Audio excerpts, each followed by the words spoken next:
ओम शांति। आज हम लोग थोड़ा सा मुरली से लेते हैं और फिर उसको गहराई से समझेंगे। बाबा ने आज की मुरली में हम सभी को कहा है कि गृहस्थ व्यवहार में रहते हुए ऐसा ट्रस्टी बनो जो किसी भी चीज में आसक्ति ना रहे, हमारा कुछ भी नहीं, ऐसा बैगर बन जाओ। तो हम सभी देख सकते हैं कि गृहस्थ व्यवहार में हम सबको क्या क्या इस ड्रामा से मिला है। आप अपनी स्क्रीन पर देख रहे होंगे कि हम सभी जो इस जब से इस ड्रामा में एंटर किए हैं परम धाम से अपनी जो हमारी अशरीरी या विदेही अवस्था थी, उसके बाद से ड्रामा में हम सब को एक पिंजड़े में कैद कर दिया है ना। तो ड्रामा ने हम सभी को क्या क्या दिया? ड्रामा ने हमको अलग अलग रोल्स दिए, भूमिकाएं दी, है ना। उस भूमिकाओं को हम अपनी उपलब्धियां भी कहते हैं। जैसे किसी को इंजीनियर बनने का भाग्य मिला, किसी को डॉक्टर बनने का, किसी को टीचर बनने का, या किसी को हो सकता है कि इस तरह का कोई ऊंचा भाग्य नहीं, ऊंचा मतलब इन द सेंस कि पैसे वाला या पढ़ाई वाला नहीं, लेकिन कुछ अलग तरह का लेबर का या गरीब का, कुछ ऐसे रोल्स मिले हैं, है ना। इस ड्रामा में हम सबको ये सब दिया। तो हमें ये सारी चीजें अपनी पहचान लगती हैं कि हम ये सब हैं। कोई अगर छोटा बच्चा है शरीर से तो वो स्टूडेंट के रूप में अपने को जानता है, या और छोटा है तो वो तो खैर अपने को कोई पहचान बनाता ही नहीं, क्योंकि उसमें इतना सेंस ही नहीं है। फिर देखें कि ड्रामा में हमको क्या क्या मिला। ड्रामा ने हमको शरीर दिया, शरीर को सुख साधन और अच्छे से रखने के लिए संपत्ति दी। फिर शरीर यानी मन में जो आत्मा ने जब शरीर में प्रवेश किया तो उसका जो मन चला उसमें उसको इच्छाएं दी। इच्छाओं में बहुत सारे संकल्प भी दिए, साथ साथ रोज रोज जो भी तमो प्रधान पार्ट है उसमें समस्याएं भी दी। या किसी के पार्ट में अगर कुछ कमी है, किसी के शरीर में कोई कमी है, किसी के पास धन की कमी है, या किसी के पास रिलेशन की कोई कमी है, तो वो कमी भी हमें ड्रामा में मिली है। यानी ये सब कुछ ड्रामा में पार्ट में हम एक्ट कर रहे हैं, जो कि हमें ये सारी चीजें उसमें एक्शंस के लिए मिली है, यूज करने के लिए मिली है। ड्रामा ने हमको स्त्री पुरुष का भान दिया, ड्रामा ने हमको उम्र दी, है ना। हम सभी अलग अलग उम्र से अपने आप को पहचानते हैं। किसी का शरीर छोटा है तो वो आत्मा अपने को बच्चे के रूप में पहचानती है, कोई जवान है तो उसको जवान के रूप में पहचानती है, कोई बुजुर्ग हो रहा है तो उसकी सारे संकल्प, उसके कर्म, उसकी भाषा बुजुर्गों के हिसाब से चलती है। फिर देह के साथ साथ देहधारियों की एक पूरी फैमिली दी। उसमें देहधारी मतलब आत्मा जो देह में आकर पार्ट बजा रही है, उनकी फैमिली दी। फिर बाबा ने हमको, नॉट बाबा ने लेकिन ड्रामा ने, है ना, यहाँ पर ड्रामा दे रहा है अभी सब कुछ। बाबा तो डायरेक्टर है इस ड्रामा का। तो यहाँ पर जब हम लोग आए तो पार्ट के अनुसार किसी को दुख मिल रहा है, किसी को सुख मिल रहा है, अलग अलग इमोशंस मिल रहे हैं। किसी को गुस्सा आ रहा है, किसी को खुशी हो रही है, किसी को गर्मी लग रही है, किसी को सर्दी लग रही है, किसी को चोट लग रही है, किसी को बहुत हाइपर फील हो रहा है। ऐसे अलग अलग तरीके से ड्रामा ने हमको सेंसेशंस दिए, इमोशंस दिए, फीलिंग्स दी। तो ये आत्मा के किरदार को दिया। आत्मा जब इन सब से, ड्रामा से उपराम होती है, ड्रामा से परे होती है, तो ना तो उसके पास ये इमोशंस हैं, ना ये फीलिंग्स हैं, ना सेंसेशंस हैं, ना उसकी कोई उम्र कम या ज्यादा है, ना वो स्त्री पुरुष है, ना उसकी कोई फैमिली है, ना ही उसकी कोई इच्छाएं हैं, ना कोई समस्याएं हैं, ना कुछ संपत्ति है, ना कोई शरीर है, ना ही उसमें कोई कमी है, और ना ही उसका कोई किरदार है, ना ही उसे कोई उपलब्धियां परिभाषित करती है, ना उसकी प्रतिष्ठा उसे परिभाषित करती है। तो आत्मा को अब जब ये ज्ञान मिला है तो बाबा कहता है कि अब घर गृहस्थी में रहते हुए ये सारी बातों को भूल कर बेगर बन जाओ। यानी अब ड्रामा ने आपको जो कुछ दिया था उसको बाबा की याद में जला दो। तो बाबा से एक जब सर्व संबंध मैं आत्मा जोड़ती हूँ तो उसी से मेरे सारे रिश्ते होते हैं। तो ये जो शरीर है, ड्रामा में हमें जो ये 5 तत्वों का शरीर मिला, उसको हम इस कैंडल के रूप में देख सकते हैं। और जो लौ जल रही है, ये है ज्ञान की अग्नि, बाबा की याद की अग्नि। जैसे जैसे आत्मा बाबा को याद करती है, उसके अंदर का देह भान धीरे धीरे समाप्त होने लगता है। तो उसकी जो अंदर की पहचाने हैं, उसको धीरे धीरे मिटाना होता है। अब यहाँ पर 2 तरह के पुरुषार्थ आत्मा कर सकती है। एक पुरुषार्थ ऐसा कि आत्मा किरदार में बनी रहे और फिर अपने को आत्मा याद करे, आत्मा समझने की कोशिश करे। लेकिन ये जो पार्ट है जिसमें किरदार आत्मा बनने की या आत्मा को याद करने की कोशिश करता है या अभ्यास करता है, वो जो तरीका है वो एक तरह से लंबा तरीका है, साथ साथ उसमें बहुत समय लग जाता है पूरी तरह से अपने को अपनी रियल आइडेंटिटी में टिकने में। बार बार जो किरदार के अकॉर्डिंग गलतियां होती है, मिस्टेक्स होती हैं, और किरदार में वहाँ जो देभान आता है, उसके कारण अब आत्मा अपनी संपूर्ण स्थिति को अनुभव नहीं कर पाती। तो जो सही तरीका है वो है कि आत्मा अपने को मूल धाम, परम धाम निवासी, एकदम टोटल साइलेंस, कंप्लीट समझे, संपूर्ण समझे। और फिर अपने जो किरदार को प्ले कर रही है, लास्ट पार्ट जो भी उसको स्मृति में है, याद में है, तो उसको भूलने की कोशिश करे। उसको भूलने के लिए केवल एक ही तरीका है, वो है पूरा सब कुछ बाबा को सौंप देना और पूरा बेगर बन जाना। यानी ये शरीर भी बाबा का, शरीर की सारी पहचाने बाबा की, शरीर में आ रहे अलग अलग सेंसेशन, रोग, कुछ भी जो शरीर से है वो सब बाबा का, शरीर के संबंधी बाबा के, शरीर ने जो भी किरदार में रहकर, मतलब किरदार के द्वारा जो धन कमाया गया, जो प्रॉपर्टी जोड़ी गई, वो सब बाबा की, रिलेशन सारे बाबा के, जो भी हमने अचीवमेंट, जो भी एकेडमिक अचीवमेंट्स हैं या प्रोफेशनल अचीवमेंट्स हैं, कोई भी हम नाम मान शान जो इस ड्रामा में हमें मिला है, वो सब बाबा का। यहाँ तक कि जो संकल्प भी इस किरदार में आते हैं, वो भी ड्रामा ने दिए हैं। उसमें भी अपनी मैंपन ना लाए, क्योंकि आत्मा अपनी मूल रूप में अपनी टोटल कंप्लीट आइडेंटिटी में कुछ भी सोच नहीं सकती। तो ये फीलिंग्स, ये थॉट्स, ये जो हैबिट्स हैं, संस्कार हैं, और जो शरीर को सेंसेशन अलग अलग रूप में होते हैं, जिसे आत्मा फील करती है शरीर में रहते हुए, कभी सिर दर्द, कभी पेट दर्द, कभी कोई बीमारी, है ना, ये सारी जो भी फीलिंग्स हैं, सेंसेशंस हैं, ये भी जो है ड्रामा के अकॉर्डिंग मिले हैं। तो ये सब भी बाबा को दे दिया है। और साथ साथ यहाँ तक कि अपनी अंदर जो हम महसूस करते हैं कि मेरे अंदर ये क्वालिटीज हैं, ये विशेषताएं हैं, या ये कमियां हैं, वो सब भी बाबा की। कोई भी कमी हमने अपने आप से नहीं कमाई और कोई भी विशेषता हमने अपने आप से नहीं कमाई।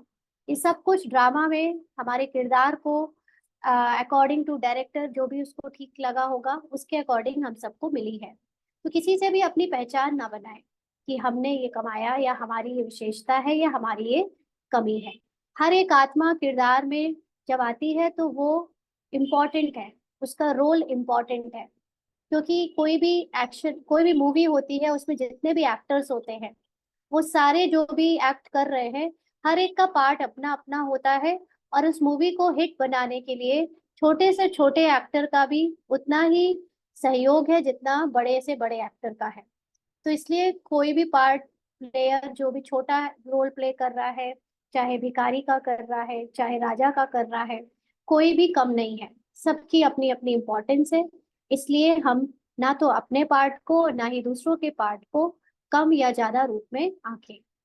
तो ड्रामा के सब कुछ, सारी आइडेंटिटी को, हद के सभी बंधनों को छोड़ देना ही बाबा कहते हैं गृहस्थ व्यवहार में रहते हुए हमको करना है। तो हम सभी इन लेवल से अलग हैं। ये हमें जब समझ में आता है कि मैं कौन हूँ, मैं सिर्फ एक अविनाशी आत्मा हूँ जो कि चेंजलेस है। माना मेरी जो मूल स्थिति है आत्मा की, वो चेंज नहीं हो सकती। मेरा पार्ट चेंज हो सकता है कि मैं सतयुग में सतो प्रधान पार्ट बजाऊं, द्वापर में रजो पार्ट बजाऊं, कलयुग में मैं तमो प्रधान पार्ट बजाऊं।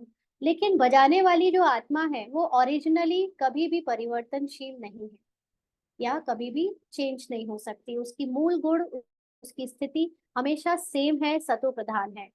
इसीलिए आत्मा को कहते हैं कि आत्मा साइलेंस में रहती है, साउंडलेस है, टाइमलेस है, और उसके अंदर ना कोई थॉट्स हैं, ना कोई सेंसेशन है, ना कोई फीलिंग है। तो जब हम ये सारी चीजें अपने अंदर ज्ञान से समझते हैं, तो किरदार को भूलने के लिए बार बार अभ्यास करना पड़ता है। तो ये अभ्यास हमें जो है बार बार करने से बाबा ने कहा ना, बैगर बनते जाओ। तो बैगर क्यों बनना है? बैगर क्यों बनना होता है? कोई बताएगा बैगर क्यों बनना है? अच्छा, मैसेज कर सकता है कोई? बैगर इसलिए बनना है क्योंकि आत्मा जब तक बैगर नहीं बनी है तब तक वो अपनी संपूर्णता को अनुभव कर नहीं सकती। तो बैगर बनना माना शरीर, ड्रामा, और ड्रामा के हर एक पार्ट को जो भी उसने अभी तक यहाँ कमाया है, यहाँ तक कि ये जो बीके जीवन है, इसको भी भूलना होगा। है ना? अभी हमने एक नई आइडेंटिटी बना रखी है कि मैं ब्रह्मा कुमार, ब्रह्मा कुमारी हूँ। और ब्रह्मा कुमार कुमारी का भी जो टैग है, इससे भी एक नई पहचान बनी हुई है। जो ये पहचान भी हमको अशरीरी विदेही बनने में अड़चन डालती है। तो ये पहचान तब तक ठीक है जब तक हम देह भान से लौकिक में बहुत ज्यादा फंसे हुए हैं। एक बार जब हम लौकिकता से कम होते होते कंप्लीटली बीके की जो भी बाबा ने दिनचर्या बनाई है, जो भी नियम मर्यादाएं हैं, उसको फॉलो कर लेते हैं, उसके नेचर में ढल जाते हैं, तो फिर उस लाइफ की जो भी हमको पहचाने मिली है, किसी को सेंटर इंचार्ज, किसी को कहीं का इंचार्ज, किसी को कोई सेवा का अधिकार, किसी को कुछ, किसी को कुछ, ये भी भूलना होता है ना? इसलिए बाबा कहते हैं कंप्लीटली बैगर बनो, किसी भी बात में आसक्ति ना रहे, और हमारा कुछ भी नहीं। फिर बाबा ने आज के मुरली में बाबा ने प्रश्न भी किया था कि तुम बच्चों के पुरुषार्थ की मंजिल कौन सी है? तो बहुत सुंदर आंसर है, आप मरे, मर गई दुनिया, यही है तुम्हारी मंजिल। तो कौन मरा? किरदार मरने की बात हो रही है यहाँ पे, है ना? किरदार यानी शरीर से ममत्व टूट जाए।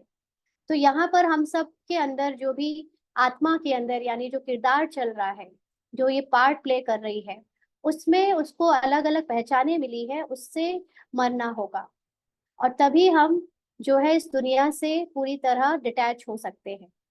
तो अभी हम लोग सोचते तो हैं कि हमें कोई पर प्रॉब्लम ना हो, दुनिया में जो चल रहा है हम उससे में उलझना नहीं चाहते, हम उससे परेशान होना नहीं चाहते। लेकिन हम अपने आप को जो है इन चीजों से मुक्त करने के लिए जब तक ड्रामा के पार्ट से मुक्त नहीं होंगे, तब तक हम ड्रामा की परेशानियों से मुक्त नहीं होंगे। कहीं पढ़ा था मैंने कि संसार में दुख से छूटने का केवल एक ही तरीका है, कि आप दुखी होने की जो परिस्थितियां हैं या दुखी होने को दुख नहीं मानो, तभी आप दुख से छूट सकते हो। तो ये कब हो सकता है? जब मैं आत्मा अपने बॉडी कॉन्शियसनेस से, ड्रामा के किरदार से कंप्लीटली फ्री हो जाऊं, तभी मैं दुख से छूट सकती हूँ। अदरवाइज कोई भी परिस्थिति, कोई भी व्यक्ति, कोई भी बॉडी के सेंसेशन मुझे हर पल दुख देते ही रहेंगे। तो जो भी सोल कॉन्शियसनेस में होता है, यानी परमात्मा, जो भगवान ने हमें हमारा ट्रुथ बताया है, हमारी सच्चाई बताई है, वो बताई है कि तुम्हारे अंदर ना कोई इमोशंस है, ना कोई फीलिंग्स, ना कोई सेंसेशन, ना तुम्हें तुम्हारी बॉडी का कलर, ना तुम्हारे बॉडी का शेप, साइज, या कोई देश की जो नागरिकता है, कि तुम अमेरिकन हो, कि तुम इंडियन हो, ये सब कुछ भी आइडेंटिफाई या डिफाइन नहीं करता। तुम्हारे पास जो कुछ भी है वो भी तुम्हारा सत्य नहीं है। तुम जो कुछ करते हो वो भी तुम्हारा सत्य नहीं है। तुम जो सोचते हो वो भी तुम्हारा सत्य नहीं है। और तुम्हारे बारे में जो कुछ दूसरे सोचते हैं वो भी तुम्हारा सच नहीं है। तुम्हारे जीवन में कुछ भी मिसिंग नहीं है। सब कुछ जो है ये किरदार में है। और ये सब कुछ जब तक हम किरदार में डूबकर उससे अपनी पहचान बनाए, इस समय हमारे अंदर जो विचार देता है, बीके और नॉन बीके जीवन में क्या अंतर है? हम ही लोग कई बार बीके आइडेंटिटी के साथ जीते हैं, कभी कभी नॉन बीके आइडेंटिटी में चले जाते हैं। नॉन बीके आइडेंटिटी में हमको बहुत सारी मिसिंग, बहुत सारी कमियां दिखती हैं। बीके आइडेंटिटी में हमको ज्ञान दिखता है, तो हम नॉन बीके आइडेंटिटी को या नॉन स्पिरिचुअल आइडेंटिटी को हमेशा जज ही करते रहते हैं कि मैंने यहाँ पर अच्छे से व्यवहार नहीं किया, मैंने यहाँ पे मेरे संकल्प अच्छे नहीं चले, या यहाँ पर मेरे कर्म अच्छे नहीं हुए, और साथ साथ दूसरों का भी करते रहते हैं। तो परमात्मा कहते हैं कि तुम जो है तुम सिर्फ ड्रामा की स्क्रिप्ट के अकॉर्डिंग एक्टिंग कर रहे हो। तुम्हारे अंदर जो भी इमोशंस आ रहे हैं, तुम्हारे अंदर तुम्हारे मुंह से जो शब्द बोले जा रहे हैं, जो भी फीलिंग्स हैं, सेंसेशन है, बॉडी है, या तुम्हारी जो भी यहाँ पे तुमको लगता है कि ये तुम्हारे तुम्हारे पास है तो ये तुम्हारी प्रॉपर्टी है, ये सब कुछ ड्रामा ने तुमको दिया है। इसमें से कुछ भी तुम्हारा नहीं है, और ये सब कुछ पहले से फिक्स्ड है, कुछ भी बदला नहीं जा सकता। ड्रामा क्या है, एकदम फिक्स्ड है ना। 5,000 साल में हूबहू रिपीट होता है, कुछ भी यहाँ पे बदला नहीं जा सकता। तो फिर हम क्या करते हैं, हम इस ड्रामा को बदलने की कोशिश क्यों करते हैं? दूसरों के किरदार को या अपने किरदार को बार बार अपनी सच्चाई समझकर उस पर काम करने लगते हैं, उसको बदलने की कोशिश करने लगते हैं। तो एक्चुअली काम हमें किरदार को बदलने का नहीं करना है, काम हमें सिर्फ अपनी संपूर्णता पे टिकने का करना है। पहले अपनी संपूर्णता को पहचानना है। किरदार से निकलकर आत्मा जब अपनी संपूर्णता को जान जाती है, हो सकता है अभी तक उसने अनुभव नहीं किया, लेकिन जब वो ज्ञान से जान जाती है तो बस बार बार उसको अपनी संपूर्ण स्थिति में टिकने का ही अभ्यास करना होता है। ड्रामा आपको बार बार गिराएगा।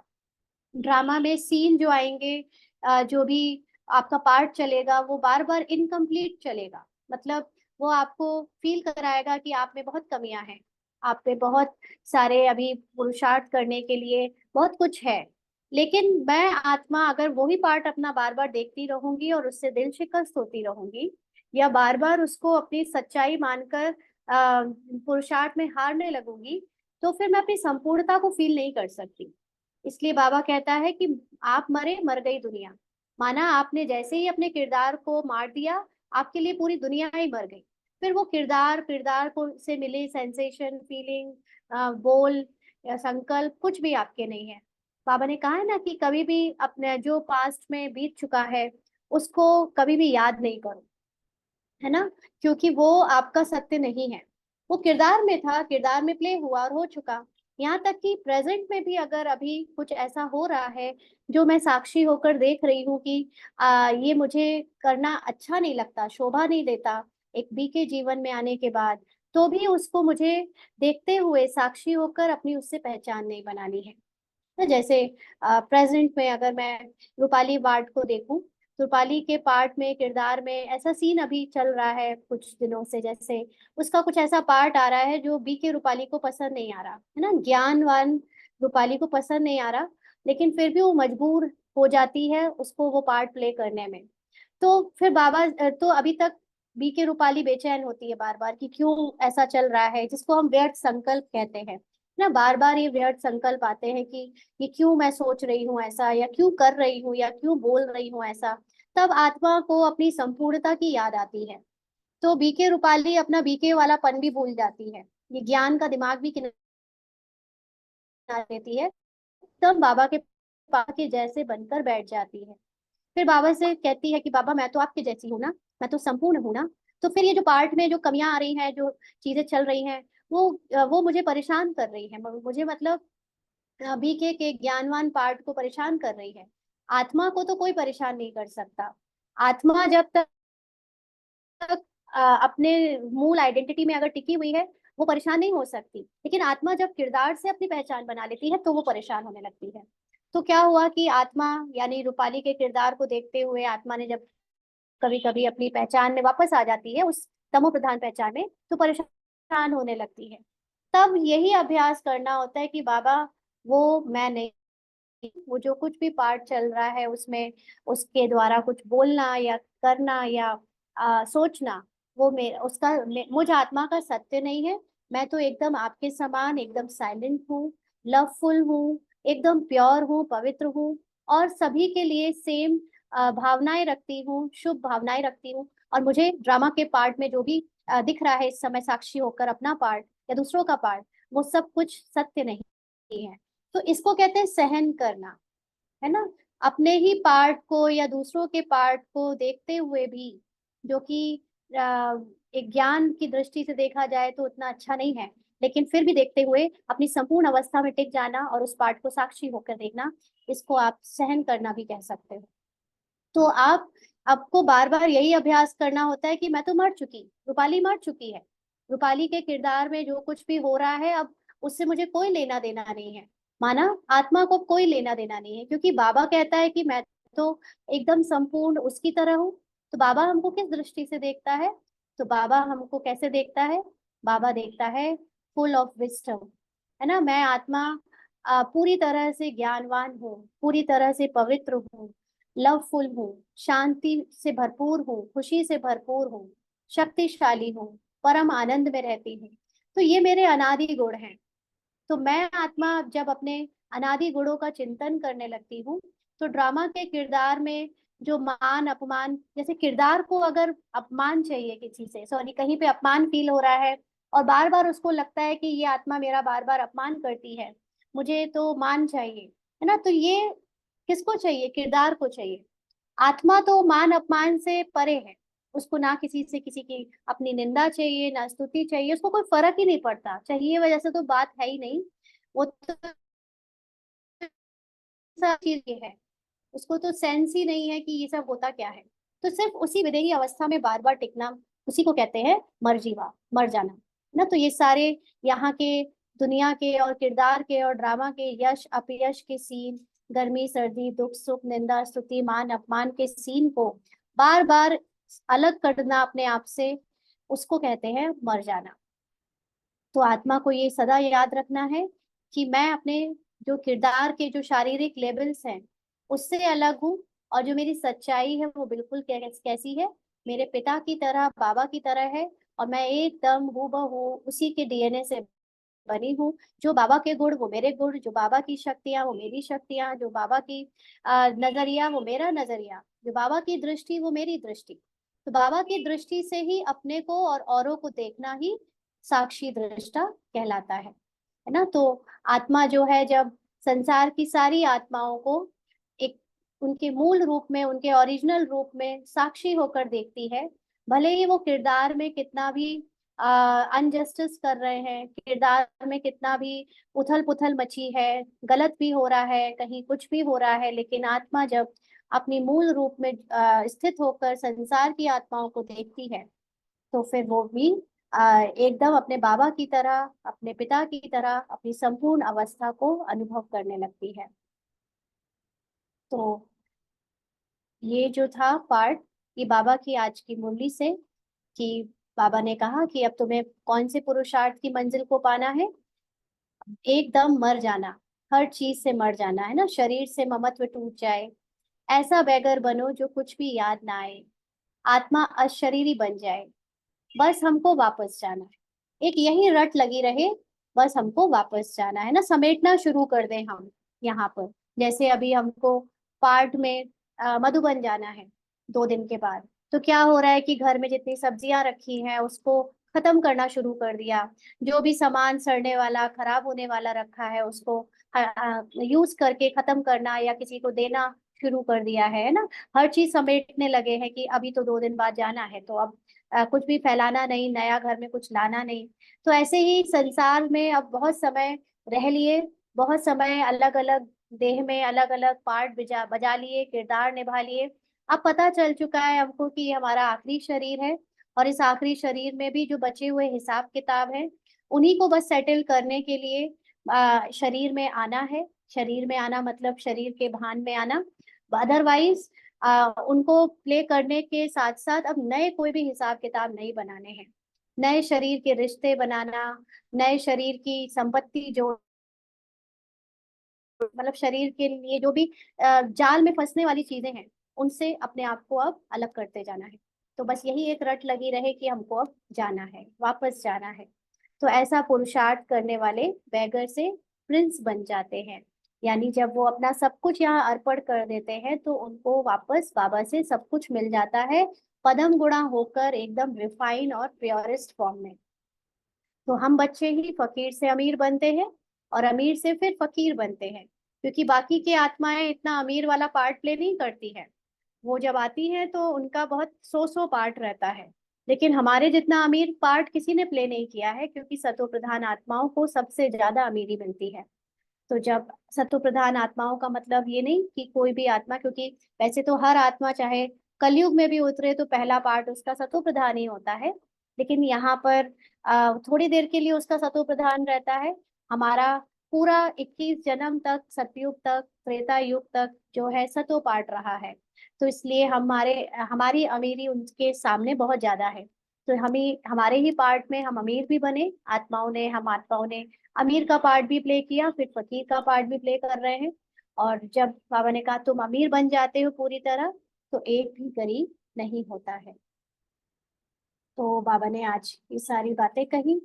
फिर आज के वरदान में बाबा ने आज कहा था कि सदा संतुष्ट रह, अपनी दृष्टि वृत्ति कृति द्वारा संतुष्टता की अनुभूति कराने वाले संतुष्ट मणि भाव।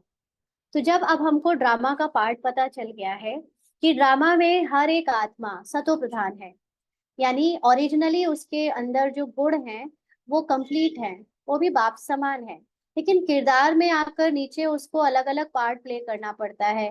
किसी को मेरे दुश्मन का पार्ट प्ले करना पड़ रहा है, किसी को संसार में बहुत नेगेटिव पार्ट प्ले करना पड़ रहा है, किसी को देव धन्य आत्मा या जो भी होती हैं अच्छे अच्छे लोग, उनका भी पार्ट प्ले करना पड़ रहा है। तो यहाँ पर हर एक का किरदार देखते हुए हम जब सदा संतुष्ट रहते हैं, हमें किसी को बदलने की इच्छा नहीं रखनी है, किसी को बदलने की कामना नहीं रखनी है, तो ऐसी संतुष्ट मणि आत्माएं जो है बाबा ने हमको वरदान में आज दिया है। तो जो बाबा ने कहा कि तुम ब्राह्मण कुल में विशेष आत्माएं वो हैं जो सदा संतुष्टता की विशेषता द्वारा स्वयं भी संतुष्ट रहती है और अपनी दृष्टि वृत्ति और कृति द्वारा औरों को भी संतुष्टता की अनुभूति कराती है। वही संतुष्ट मणियां हैं जो सदा संकल्प, बोल, संगठन के संबंध, संपर्क व कर्म में बाप दादा द्वारा अपने ऊपर संतुष्टता के गोल्डन पुष्पों की वर्षा अनुभव करती हैं। तो बाबा को संतुष्ट मणियां बहुत पसंद है।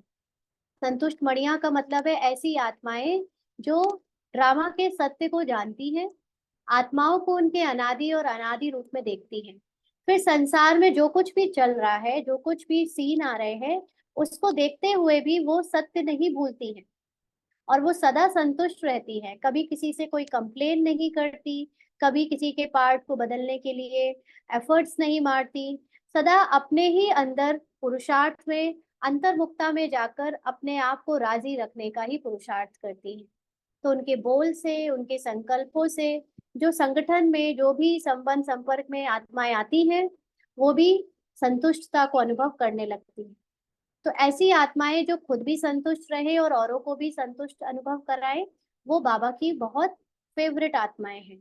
बाबा के गले का हार बनना माना बाबा के बहुत करीब होना, बाबा को अपने जैसी आत्माएं अनुभव होना। तो ऐसी आत्माएं फिर राज्य अधिकारी बनती हैं। और जो भक्त होते हैं, वो जो माला फेरते हैं 108 की, वो आत्माएं उन्हीं आत्माओं की फेरते हैं जिन्होंने ब्राह्मण जीवन में संतुष्टता का पार्ट प्ले किया है। यहाँ पर हम लोगों के लिए असंतुष्ट होने के बहुत सारे बातें आती हैं। एक तो दूसरों का पार्ट, हिसाब किताब जब आता है तो हम अक्सर बाबा से कहते हैं कि बाबा डाल दो, ये वाला बंधन तोड़ दो, है ना। या फिर कई बार अपने पार्ट में देखते हैं तो कहते हैं बाबा हमको हमारे अंदर ये कमियां हैं, हमारा पुरुषार्थ अभी बहुत कम है, अभी और करना है। तो हर बात में जो माया है, माया की चाल ही ये है कि वो बार बार हमको असंतुष्ट दिखाए, हमको असंतुष्ट महसूस कराए। तो किरदार में एक ना एक सीन जब आता है तो हमें हर दिन अपनी चेकिंग करनी होती है कि कहीं मैं असंतुष्ट तो नहीं हो गई, अपने पार्ट से, सामने के वाले के पार्ट से कंप्लेन तो नहीं करने लगी। क्योंकि आप देखोगे आज संसार भर में सबसे ज्यादा जो फैली हुई बात है वो है कंप्लेन की। जिसको देखो वो कंप्लेन करता रहता है ना। तो यहाँ पर जो ज्ञान को जानते हैं, गहराई, जो गहरे रहस्यों को जानते हैं, वो कभी कंप्लेन नहीं कर सकते। और जो कंप्लेन नहीं करते, सदा संतुष्ट रहते हैं अपने पुरुषार्थ से भी।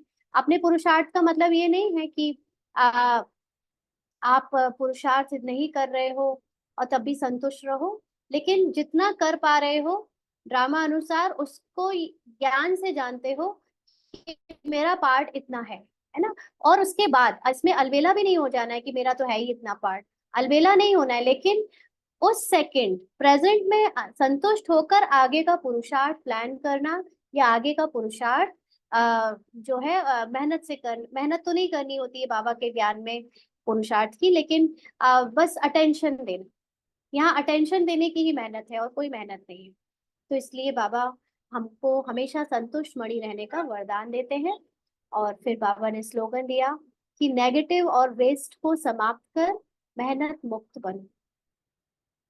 क्या होता है कि जब भी हम अपने पार्ट को देखने लगते हैं, आत्मा साक्षी नहीं हो पाती। और पार्ट के क्योंकि पार्ट में तो कलयुग का पार्ट है, बहुत सारे अनेक जन्मों के हिसाब किताब भी पूरे हो रहे हैं।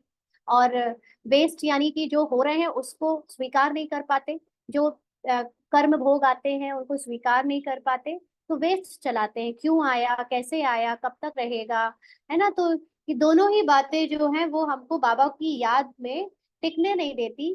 तो हमको बहुत मेहनत लगती है कि हम योग में जब बैठते हैं तो बहुत सारा टाइम तो इसी में लग जाता है कि हम ये वेस्ट कब तक चल रहा है, इससे हटाएं अपनी बुद्धि।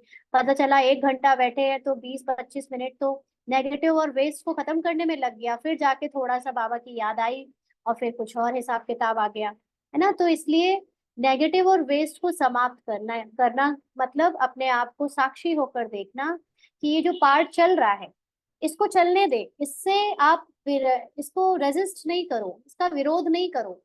जो कुछ भी हो रहा है, या जब आप बाबा की याद में बैठे हो तो वो सारे सीन भी आ रहे हैं, नेगेटिव वाले, वेस्ट वाले थॉट्स भी आ रहे हैं, लेकिन आप उससे अपना ध्यान बस अलग करते रहो। क्योंकि वो ना आए ऐसा तो किरदार में रहते मुश्किल से होता है जब तक विदेही अवस्था ना बन जाए।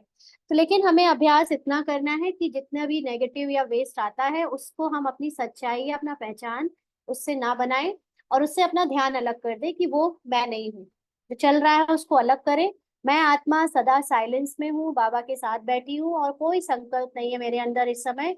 ये अनुभव करना बार बार आपको मेहनत से मुक्त बना देता है। तो ये जो था आज की मुरली में। और कोई बात आज की मुरली से किसी को पूछनी है? वैसे कुछ कुछ और चीजें थी लेकिन मैं थोड़ा आज निकाल नहीं पाई, लिख नहीं पाई। तो यहाँ तक किसी को कुछ पूछना है, मैं आपके माइक को अनम्यूट करने की परमिशन दे रही हूँ। हाँ जी, चलिए फिर एक मेडिटेशन करेंगे सभी।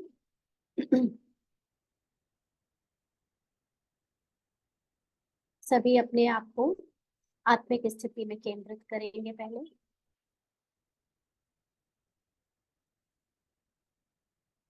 देखिए एकदम विदेही बन, मैं आत्मा बाबा के साथ अपने मूल रूप में एकदम बाबा के जैसी सतो प्रधान स्थिति में स्थित हूँ।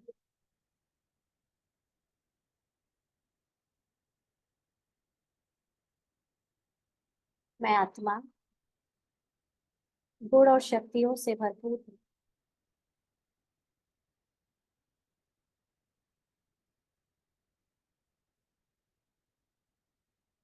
मेरे अंदर जो भी संकल्प, जो भी बातें चल रही हैं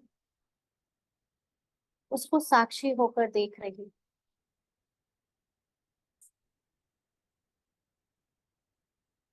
मुझ आत्मा ने इस पार्ट में जो भी अपनी पहचान बना रखी है, जो भी लेबल्स दे रखे हैं रिश्तों के, उसको भी साक्षी होकर देख रही हूँ। और अनुभव कर रही हूँ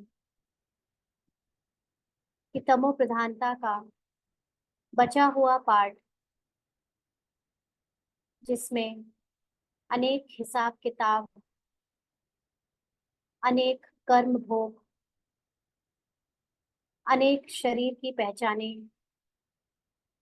अनेक किरदार और किरदार से मिले हुए अनेक परिस्थितियों में मैं आत्मा जो सुख दुख को अनुभव करती हूँ, वो मात्र किरदार में आत्मा का रोल प्ले होता है, एक्ट होता है। लेकिन मैं आत्मा इस पूरे शरीर और शरीर की दुनिया से उपराम हूँ, अपने साइलेंस में हूँ। ड्रामा में चल रहे किरदार में कोई भी बात मुझ आत्मा में ना तो सुख दुख जोड़ सकती है, ना इसको हर्ट कर सकती है, ना इसकी शांति छीन सकती है। मैं एकदम साइलेंस हूँ।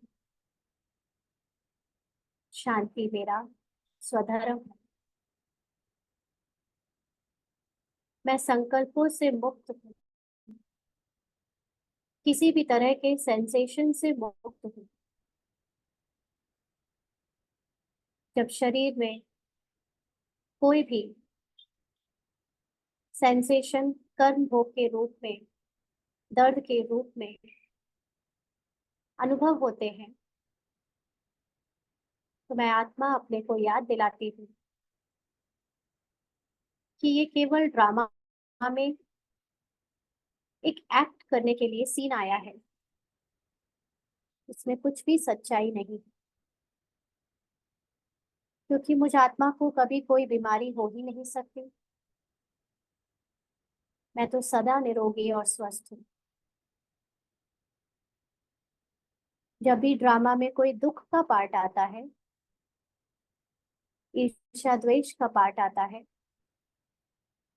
तो मैं स्वयं को याद दिलाती हूँ कि ड्रामा के सीन में ये दुख और ईर्ष्या का पार्ट चल रहा है, लेकिन ओरिजिनली मैं आत्मा तो सदा ही लवफुल हूँ, एकदम प्योर हूँ, पवित्र हूँ। पार्ट से मेरा सत्य बदल नहीं जाता, किरदार से मेरा सत्य नहीं बदल जाता। मेरा सत्य है ही मेरी संपूर्णता, बाप समान अवस्था। जैसे बाबा संसार को देखता है, संसार के ड्रामा को देखता है और किसी भी बात से प्रभावित नहीं होता, वैसे ही मैं आत्मा भी संसार और संसार के चल रहे अलग अलग सीन्स को देखकर प्रभावित नहीं होती। सब कुछ साक्षी होकर देखती हूँ। मेरा असली रूप कभी बदल नहीं सकता। मेरा पार्ट कभी सुख का, कभी दुख का, कभी स्वस्थ और कभी रोगी का, कुछ भी हो सकता है। लेकिन मेरे सत्य में ना तो कुछ जुड़ सकता है और ना ही कुछ घट सकता है।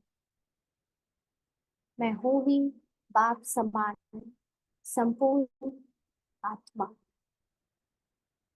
यही मेरी सच्चाई है और यही मेरी संपूर्णता है। अब मैं संसार के ड्रामा को भी साक्षी होकर देखते हुए, संसार की हर एक आत्मा को साकाश देते हुए, उन्हें उनके सत्य रूप में देख रही हूँ। संसार की हर एक आत्मा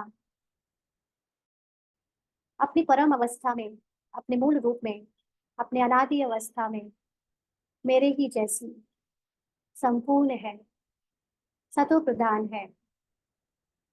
सभी आत्माएं एकदम साइलेंट में हैं, सभी लवफुल हैं, सभी प्योर हैं और सभी आनंद में हैं। ड्रामा में चल रहे दुख के पार्ट को पाप, हिंसा और भ्रष्टाचार के पार्ट को प्ले करते हुए भी ये सभी आत्माएं उसके दुख से मुक्त हैं। ऐसे संकल्प से, श्रेष्ठ संकल्प से मैं सभी आत्माओं को शक्ति दे रही हूँ कि वो अपने अशांति और दुख के सीन से निकलकर अपने सत्य रूप में टिक जाए और संसार में जो सफरिंग है, जो दर्द है, वो समाप्त हो जाए। प्रकृति भी अपने मूल रूप में, सतो प्रधान गुणों में वापस लौट आए। मैं और बाबा कंबाइंड होकर पूरे संसार को पवित्रता की किरणें दे रहे हैं। संसार की हर एक आत्मा मुझसे लाइट और माइट का प्रकाश पा रही है। हर एक आत्मा अपने किरदार से मुक्त हो रही है, किरदार के प्रभाव से मुक्त हो रही है और अपनी सतो प्रधान स्थिति को अनुभव कर रही है। ओम शांति। ओम शांति।